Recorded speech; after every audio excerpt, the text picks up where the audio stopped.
This is a video for young people, also for old, but young, about credit.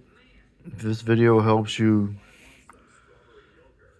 this is my Cash App if you want to donate to improve my channel so I don't have a generic board as my deal. I'm working on it. Anything that you do extra than work, because I already have a job, it's hard to do. I tell you what, I bought a thing of big markers, and this one was a little marker. And this is the only one I can find. I don't know. Everything works against you, but you gotta keep trying. Anyways, if you're young, when you first start out, you don't have no credit. And some people will give you a chance and give you a little bit of credit. Anyways, what you want to do is build your credit. What they don't teach you in schools, and they still don't teach you in school. Build your credit, because if you have bad credit, you're going to pay more for everything. Even if you have a credit card and somebody gave you a $500 credit limit and you went out and spent all of it, and then right now you owe $600 because you haven't paid the interest, go pay that $600 or make payment arrangements, because in the long run it's going to save you money. Because if you don't pay that credit card, whenever you go get a car or try to get a loan or a house, that credit that you have is going to work against you and cost you more. I remember a friend of mine said when $35 costs you $100, and I said, what are you talking about? She had a credit card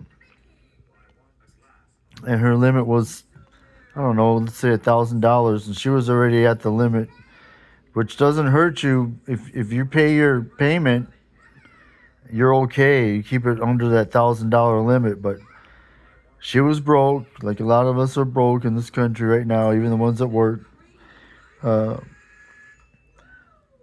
And she needed gas in her truck, so she put $30 in her truck. And she was already at the $1,000 limit, so they charged her $35 for going over her credit card limit, plus that $30. And then her payment was due, so she got another $35 late fee. So there's, really $100 right there. She had to pay to put $35 in her truck to go to work. So the point being, build your credit. Find out how to do it. What I know is, you get a credit card. Let's just say it's $1,000. It will probably be like $500, and you actually pay it and keep that. Only spend like $40. Keep that $500.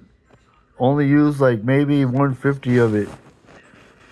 If you use up the whole $500, when they look up that thing to see if you have money or you're good credit, they're gonna say, no, this guy has credit, but he uses all of it, so he mustn't have money.